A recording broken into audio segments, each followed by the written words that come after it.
Bismillahirrahmanirrahim. Lecture 27. Theorem: if G is finite, non-abelian and simple group and H is subgroup of G, H is subgroup, H is proper subgroup of G, then index of H in G, ये जो G colon H जो bracket में close किया है, इसका मतलब है कि index of H in G, H का इंडेक्स जो है ग्रेटर देन इक्वल टू 5 हमने प्रूव करना है। बेसिकली जी एक फाइनाइट ग्रुप है, नॉन अबेलियन ग्रुप है और सिंपल ग्रुप है जिसका ऑर्डर हमें मेंशन नहीं है। तो G finite, non abelian and simple group है और एच इसका कोई प्रॉपर सब ग्रुप है। तो then index of H in G जो है हमने प्रूव करना है greater than equal to 5। Proof में लेट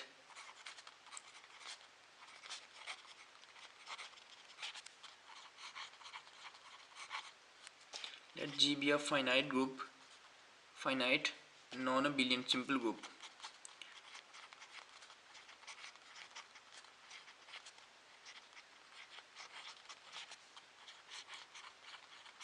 कि हमने वही सपोज करना है कि G जो है वो एक finite non abelian simple group है एंड H be its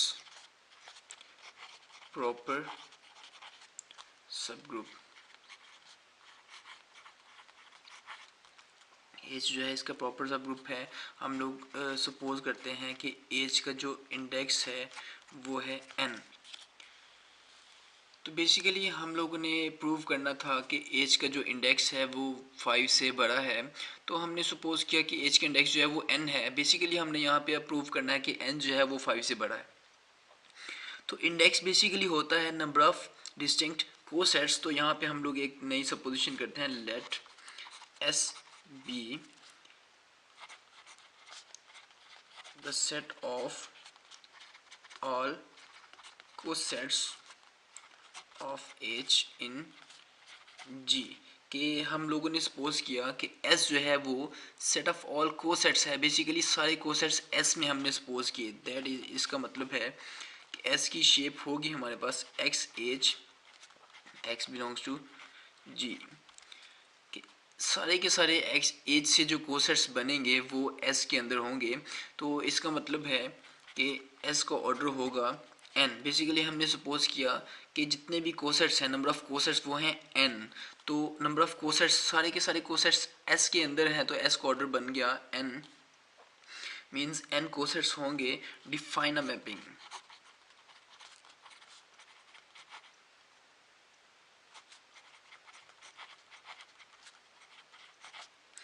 हम लोग एक मैपिंग डिफाइन करते हैं, theta from G to A of S. A of S एक सेट है जो कि आइसोमॉर्फिक होगा एस एन के। बेसिकली इसको हम लोग थोड़ा सा देखते हैं कि ए ऑफ एस की डेफिनेशन क्या होगी। A of S is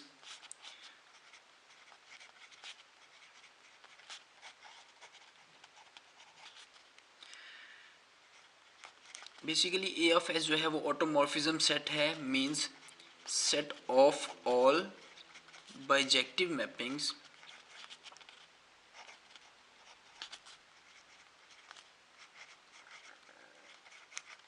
from S to S. Basically A of S जो है वो हमारे पास एक सेट है। कैसा सेट है ये? बाइजेक्टिव मैपिंग्स हैं एस टू एस। तो बेसिकली एस जो है वो नंबर ऑफ कोसेट्स है। तो हमने एक मैपिंग सपोज की थीटा ग्रुप जी से ए ऑफ एस तक, और ये मैपिंग कैसी होगी? थीटा होगी, इसमें जी का कोई एलिमेंट हम लोग पुट करते हैं तो हमारे पास आंसर आएगा ए ऑफ एस का। अब ए ऑफ एस का आंसर आना चाहिए हमारे पास बेसिकली कि फर्स्ट डोमेन है और सेकंड रेंज है। तो इस मैपिंग में हमने इसका एलिमेंट पुट करना है तो आंसर इसका एलिमेंट कोई आना चाहिए। तो बेसिकली ए ऑफ एस जो है हमने अभी बात की है कि A of S set of all bijective mappings. तो इसका आंसर जो है बेसिकली कोई मैपिंग होगा, उसको हम लोग टॉ जी का नाम दे देते हैं कि इसका आंसर जो है इसमें मैपिंग्स होंगी। तो टॉ जी जो है वो बेसिकली मैपिंग है। इसको हम लोग डिफाइन करते हैं वेयर टॉ जी जो है इसको डिफाइन करते हैं, ये मैपिंग है। टॉ जी मेंबर है ए ऑफ एस का और ए ऑफ एस है एस से एस तक मैपिंग्स, तो टॉ जी जो है वो बनेगा S to S mappings by, इसको डिफाइन करेंगे tau G of first member इसका एक्स एच, जो कि हमने ऊपर अभी डिफाइन किया कि एस में किस तरह के मेंबर्स होंगे, तो एस में मेंबर्स होंगे एक्स एच इस तरह के, तो आंसर भी एस का आना चाहिए, मतलब आंसर भी एक कोसेट ही आना चाहिए। तो कोसेट हम लोग यहाँ पे कैसे डिफाइन करते हैं, बेसिकली कोसेट बनेगा एच के साथ, तो जी और एक्स को हमने इन्वॉल्व करना है, तो इसको हम लोग जी एक्स से मल्टीप्लाई कर देते हैं, तो this will again become a coset G X H.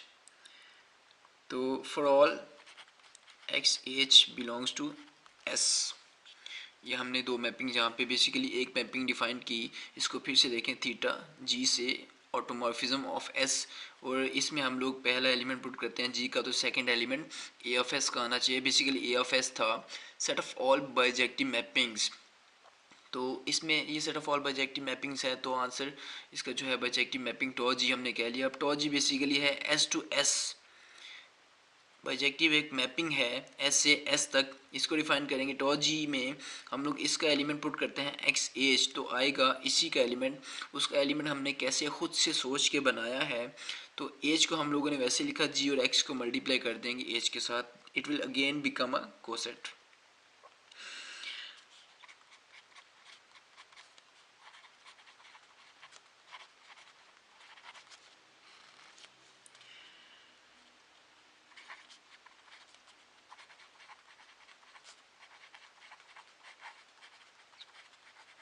अब हम लोग यहाँ पे शो करते हैं कि थीटा जो मैपिंग हमने डिफाइन की है, theta from G to A of S, ये जो मैपिंग है ये होमोमॉर्फिज्म है। तो बेसिकली इसको हम लोग फिर से टारगेट में देखते हैं कि होमोमॉर्फिज्म प्रूव करने के लिए हमने क्या करना है।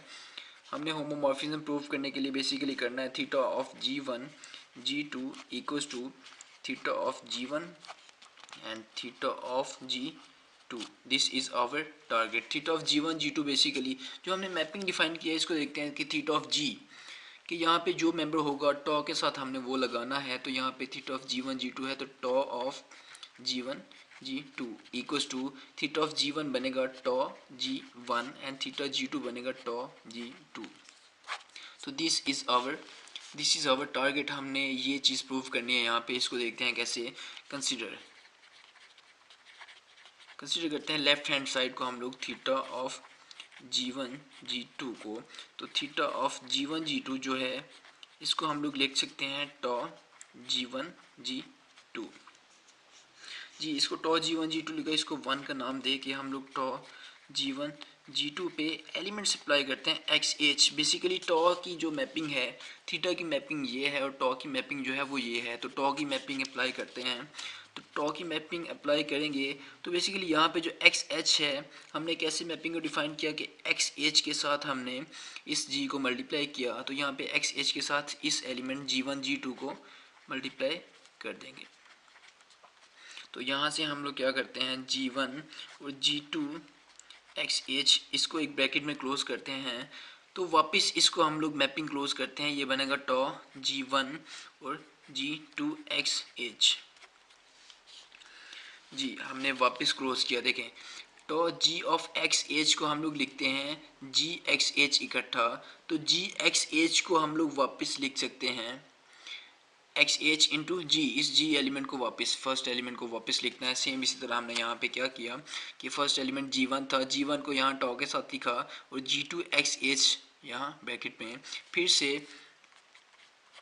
टॉ जी वन, और यहाँ पे जो जी टू एक्स एच है यहाँ पे हम लोग क्लोज करते हैं टॉ जी टू और एक्स एच।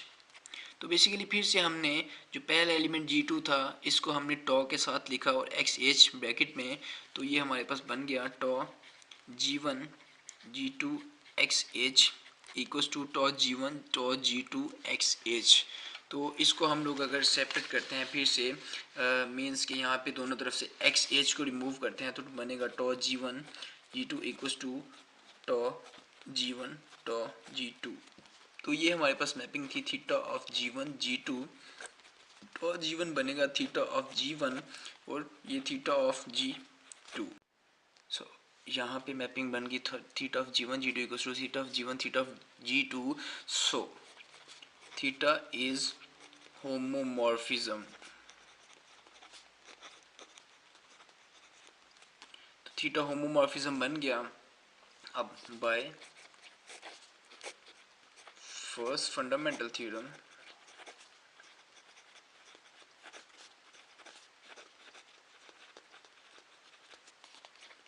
ऑफ होमोमॉर्फिज्म,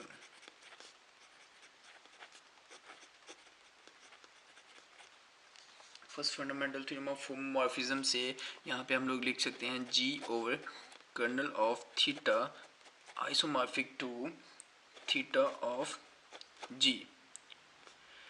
देखिए हम लोगों को फर्स्ट फंडामेंटल थ्योरम फिर से रिवाइज करना पड़ेगा, तो आप यहाँ पे वीडियो को पास करें और फर्स्ट फंडामेंटल थ्योरम को रिवाइज करें जो कि पार्ट 1 के कोर्स में है। तो theta of G over kernel theta isomorphic होगा थीटा ऑफ जी के सी फर्स्ट फंडामेंटल थ्योरम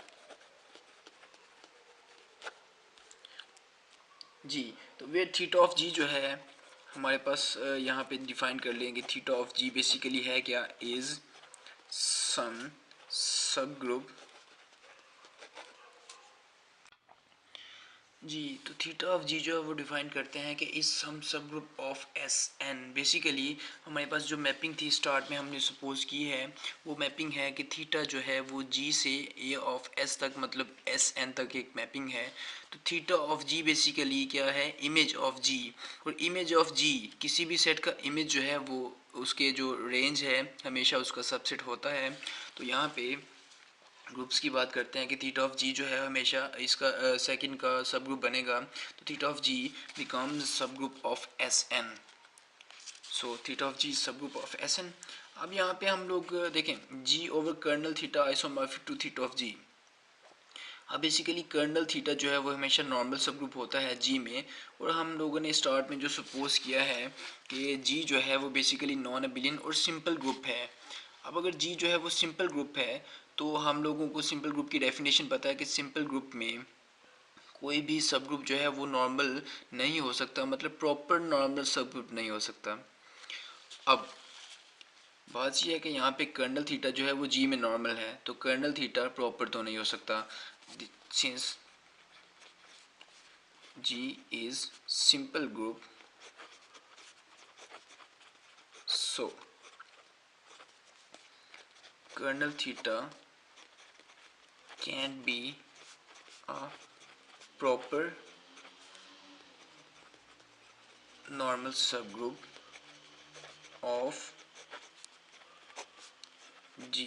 कि कर्नल थीटा जो है वो प्रॉपर नॉर्मल सब ग्रुप नहीं हो सकता। तो इसका मतलब ये है कि आइदर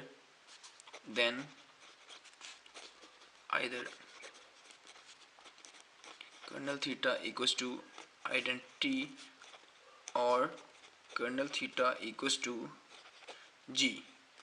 तो कर्नल थीटा या तो आइडेंटिटी होगा या जी होगा। हम लोग यहाँ पे सपोज इसको प्रूव करते हैं, क्लेम करते हैं कि कर्नल थीटा जो है वो आइडेंटिटी के इक्वल होगा। अब देखिए इसको कैसे हम लोग क्लेम करते हैं। यहाँ पे हम लोग प्रूव करते हैं कि कर्नल थीटा इसके इक्वल होगा, मतलब जी के इक्वल नहीं होगा, तो फिर हमारा थ्योरम आगे चल सकता है।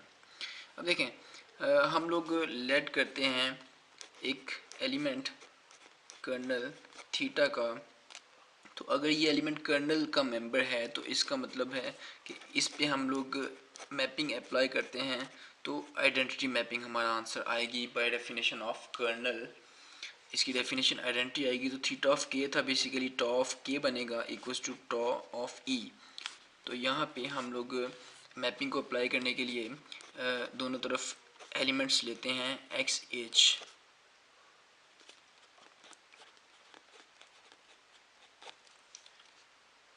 अब इस मैपिंग को ज़रा ओपन करते हैं तो बनेगा कि x h equals to e x H.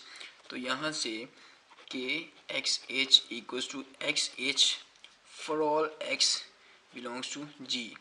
कि ये ट्रू होगा for all x in particular. In particular for x equals to e. X को जब हम लोग ई लेंगे तो देखते हैं this equality becomes K E H equals to E H. This implies K H equals to H. तो के को एच से जब हमने प्रोडक्ट लिया तो हमारे पास एच आंसर आ गया। दिस इम्प्लॉयज दैट के बिलोंग्स टू एच, के एच का मेंबर है। अब के मेंबर बेसिकली था कर्नल का, के चला गया एच में। This implies that kernel theta contained in H, kernel theta जो है वो बेसिकली एच का मेंबर है। अब कर्नल थीटा मेंबर है, सॉरी सबसेट है एच का, सब ग्रुप है एच का, और एच एक प्रॉपर सब ग्रुप है जी का, जो हमने क्वेश्चन में स्टार्ट में सपोज किया थ्योरम में। अब कर्नल थीटा एच का सब ग्रुप है और एच ही प्रॉपर सब ग्रुप है जी में, तो कर्नल थीटा जी के इक्वल पॉसिबल ही नहीं है। हमने यहाँ पे दो बातें सपोज की थी कि आइदर कर्नल थीटा आइडेंटिटी के इक्वल होगा या जी के इक्वल होगा। तो हमने यहाँ पे प्रूव कर दिया कि कर्नल थीटा एच का सब ग्रुप है और एच प्रॉपर सब ग्रुप है जी का। So this implies that kernel theta is proper subgroup of G. This implies that kernel theta can never be equals to G. So we only have kernel theta equals to identity. This is our required required result के यहाँ पे हमने colonel theta को identity prove किया। अब ज़रा आगे चलते हैं। अगर कर्नल थीटा को हमने आइडेंटिटी प्रूव कर दिया तो हमारा ये जो g over kernel theta isomorphic to theta of g है, इट विल बिकम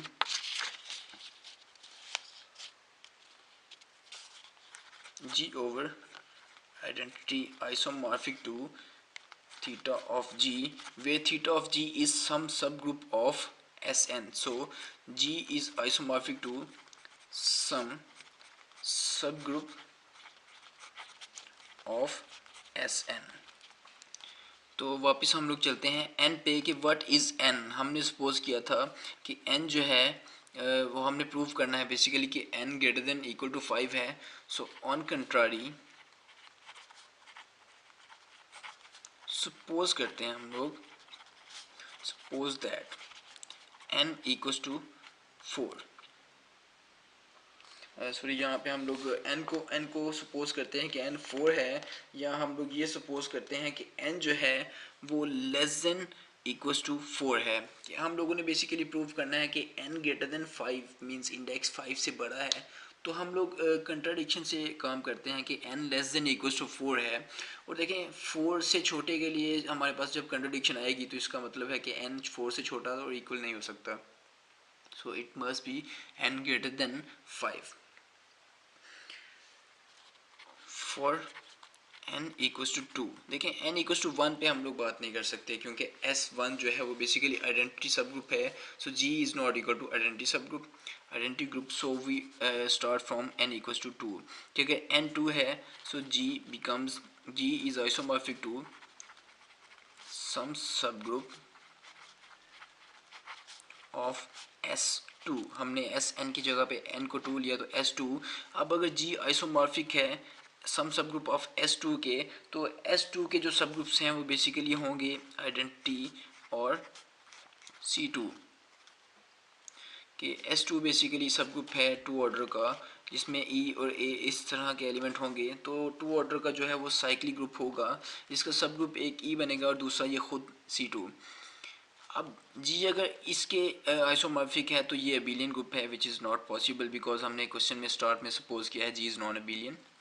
अगेन अगर C2 के आइसोमॉर्फिक है तो फिर again G is abelian, G becomes abelian, which is contradiction, which is not possible as G is non-abelian given in question. Now for n equals to 3, and अगर 3 है तो G becomes isomorphic to some subgroup of S3. G becomes isomorphic to some subgroup of S3. अब S3 basically है एक group of order 6। S3 को order होगा 3 factorial means 6, और 6 order के जो सब ग्रुप्स हैं वो स्टार्ट होंगे G इज़ आइसोमॉर्फिक टू सब group of order 1 identity, subgroup of order 2 जो कि होगा C2 सब ग्रुप ऑफ ऑर्डर 3 एंड सब ग्रुप ऑफ ऑर्डर 6 वो होगा C6 और सॉरी इसका S3 का सब ग्रुप C6 पॉसिबल नहीं है, S3 खुद होगा। So these are the following सब ग्रुप्स। अगर जी ई के आइसोमॉर्फिक है तो g becomes abelian, not possible. G can not be isomorphic to C2, g can not be isomorphic to C3 because g is non abelian by our supposition, and G can never be isomorphic to S3 because S3 is simple group, and we know that as G is non-abelian, so G is not isomorphic to E, C2 and C3. Also, G is simple group, so G is not isomorphic to S3 because S3 is simple group. So this is not possible for n equals to 4. अब n equals to 4 पे बात करते हैं हम लोग। n अगर 4 है so G is isomorphic to some subgroup of S4। अब S4 के किसी सब ग्रुप के आइसोमॉर्फिक होगा। अब S4 बेसिकली ग्रुप है ऑर्डर 4 फैक्टोरियल का, मीन्स 24। सो G आइसोमॉर्फिक होगा सम subgroup of S4। S4 means group of order 24। So G isomorphic हो सकता है identity and again C2, C3, C6 or S3 or group of order 12 means all these subgroups। हम लोग order की बात करते हैं कि G जो है वो किस के आइसोमॉर्फिक हो सकता है। बेसिकली S4 जो है उसका ऑर्डर है 24। सो G जो है वो आइसोमॉर्फिक होगा किसी ग्रुप ऑर्डर 24 के, और G का ऑर्डर जो है वो डिवाइड करेगा 24 को, और 24 की हम लोग यहाँ पे डिकम्पोजिशन करते हैं 2 रेज़ टू पावर 3 इंटू 3। अब इसकी ये डिकम्पोजिशन है 24 की। अब इसको हम लोग यहाँ पे देखते हैं कि G जो है इसका ऑर्डर बेसिकली क्या बन सकता है। G का ऑर्डर यहाँ पे पॉसिबल है 2 square 2 cube 2 into 3 2 square into 3 2 cube into 3। लेकिन G जो है उसको ऑर्डर अगर हम लोग बात करते हैं 2 square 2 cube, this is not possible, not possible because in this case G will become P group. P group means 2 group, and P groups are not simple.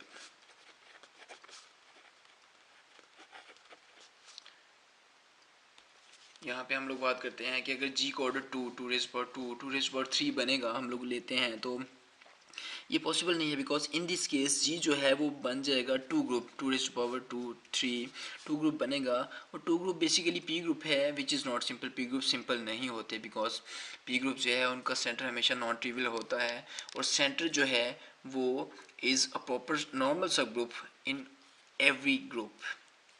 So this is not possible.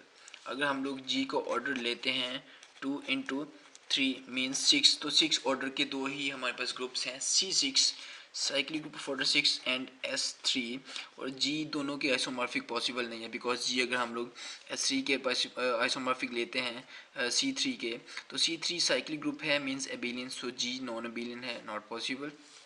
अगर हम लोग S3 के isomorphic लेते हैं तो S3 simple नहीं है, S3 is not simple, so G is simple group which is not possible. अगर हम लोग ग्रुप की बात करते हैं 2 रेज़ पावर 3 इंटू 3 मीन्स 24 की, तो वो है S4। ये S4 का ऑर्डर है, तो G जो है S4 के आइसोमॉर्फिक हम लोग सपोज नहीं कर सकते बिकॉज S4 जो है वो फिर से सिंपल ग्रुप नहीं है, जबकि G हमारे क्वेश्चन में सिंपल ग्रुप है। अब हमारे पास एक ही पॉसिबिलिटी बची, 2 इंटू 3 मीन्स ऑर्डर 12 का एक ग्रुप, वो होगा A4। ऑर्डर 12 का एक ही सब ग्रुप होगा S4 में, जो कि हम जानते हैं A4 है। अब A4 फिर से जो है वो सिंपल ग्रुप नहीं है, बिकॉज A4 जो है वो सिंपल नहीं है S4 में, which is again contradiction, so every supposition is wrong। अगर G जो है वो ऑर्डर 12 के ग्रुप के इक्वल है, तो ऑर्डर 12 का जो ग्रुप है वो है A4। we know that S4 contains only one subgroup of order 12, which is A4, and which is again not simple, because it will become contradiction because G is simple। so all cases leads towards contradiction। so we only have G order index जो है means H N जो है वो less than equal to 4, this is not possible. So index जो है H का वो greater than 5 possible है, less than equal to 5 possible नहीं है। This is our required theorem.